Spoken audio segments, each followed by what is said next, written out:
friendly banjo atheist. My name's Steve Baughman. I'm happy to have Dr. Josh Rasmussen here from Azusa Pacific University. Welcome. One of the things I want to talk to you about is why is there so much animosity between Christians and atheists? I'm having a great time here. This is our 4th episode together talking about issues. I like you. Thank you. I like you too, and I like that you're able to help me see things without me feeling like I'm stupid, and I'm hoping I'm having a positive effect on you too. But I know so many atheists, and this is one of the reasons I don't hang out in atheist scenes, is they seem deeply committed to their view that you've got to be stupid to be a theist. And this is really entrenched in the atheist community. And I see it in your community too. Christians really think that atheists we have to be immoral by virtue of being an atheist. We get discriminated against in politics. We are pariahs in a lot of scenes. And Christians could also do well to be a little bit more open about what goes on into atheists in our thought processes, our intellects, our morality, and why aren't we able to reach that state in the world, or in our country, in the U.S. anyway? Yeah, I mean, don't you think this is a human problem? I mean, this is something that it's not just atheists, Christians, right? I mean, it's just human beings have a hard time, I think, disagreeing. Well, maybe part of it is what I observe is people gain security from identity. And they gain a sense of identity from beliefs.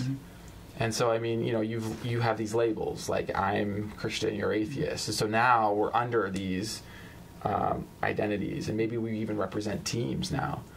And so we have to battle it out. We have to demonize each other a little bit in order to win in the battle of ideas. What do you think? Well, I think there's more. It isn't just this isn't a standard human problem. There's something more here in this particular issue, like you guys, at least the kind of Christians that I grew up with, the exclusivist evangelical Christians, if I'm okay, that must mean that you're wrong, because your religion is saying that atheists, we really deep down, William Lane Craig says we're atheists because we refuse to bend the knee, right?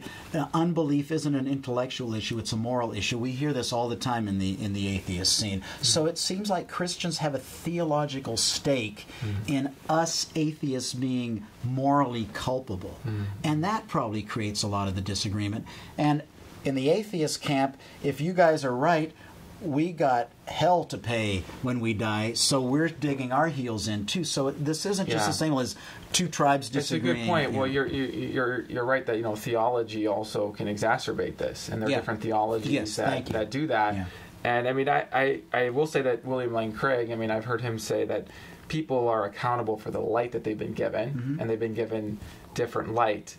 That's one kind of theology, but then there's another theology where anybody who even has a moment of doubt is sort of willfully, trying to hide their sins. Yeah.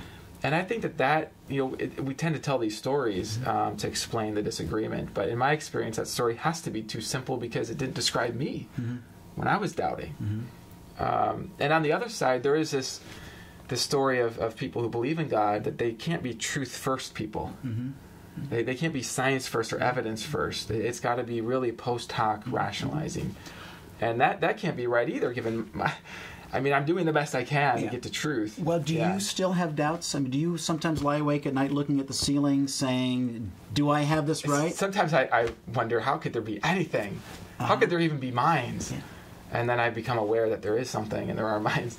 Of course, I mean, I have all sorts of questions. I constantly am I'm not asking about questions. I'm saying, do you have doubts? I mean, do you sometimes wonder, is there really a God? I will tell you that when it comes to the core idea of a perfect foundation behind things, I doubt that less than I used to. And it really has to do with just my investigation into the arguments. I have this book, From Reason to Theism, How Reason Led Me to God.